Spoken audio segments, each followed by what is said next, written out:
அன்எக்ஸ்பெக்டடாக இன்றைக்கி மார்னிங் பிரேக்ஃபாஸ்ட்டுக்கு என்னோடய ஸ்டைலில் நான் பண்ணியிருந்தேன் மசாலா பன்னீர் புர்ஜி ரெசிபி தான் பண்ணியிருந்தேன். இந்த மசாலா பன்னீர் ரெடி பண்ணுறதுக்கு நமக்கு என்ன ஸ்பைசஸ் வேணுமோ அதை ஆட் பண்ணி இந்த பன்னீரை ஈஸியாக நம்ம வீட்லேயே ரெடி பண்ணிக்கலாம். நான் கொத்தமல்லி, கருவேப்பிலை, கொஞ்சமாக சில்லி ஃப்ளேக்ஸு, அது கூட பெப்பர் பவுடர் எடுத்திருந்தேன்.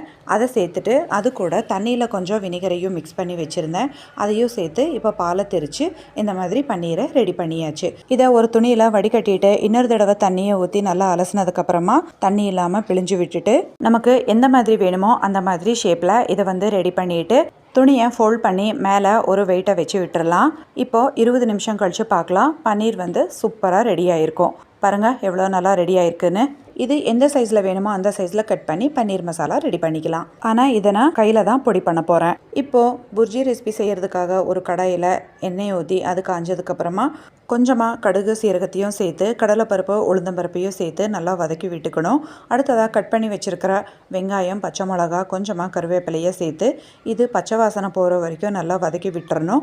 நல்லா வதங்கினதுக்கப்புறமா 3/4 டேபிள் ஸ்பூன் அளவு இஞ்சி பூண்டு பேஸ்ட்டையும் சேர்த்துட்டு கட் பண்ணி வச்சுருக்கிற தக்காளியையும் அதில் சேர்த்து நல்லா வதக்கி விட்டுக்கணும். தக்காளி கொஞ்சம் வதங்கினதுக்கப்புறமா இது கூட நம்ம தேவையான மசாலாவை சேர்த்துக்கலாம். நான் இன்றைக்கி தனியா powder, chilli powder, garam masala, கொஞ்சமாக மஞ்சள் தூள், தேவையான அளவு உப்பு சேர்த்து தக்காளி மசாலா எல்லாம் நல்லா வேகிறதுக்காக கொஞ்சமாக தண்ணியை தெளித்த மாதிரி சேர்த்துட்டு ஒரு 5 நிமிஷம் போல் வேகிறதுக்கு விட்டுடலாம். மசாலாலாம் நல்லா வேகிறதுக்குள்ளே ரெடி பண்ணியிருக்கிற பன்னீரை கையில் இந்த மாதிரி பிசைஞ்சு பொடி பொடியாக செஞ்சு வச்சுக்கலாம். பாருங்கள், ஒரு 5 நிமிஷம் போல் ஆயிடுச்சு. தக்காளி கூட நல்லா வெந்திருக்கு.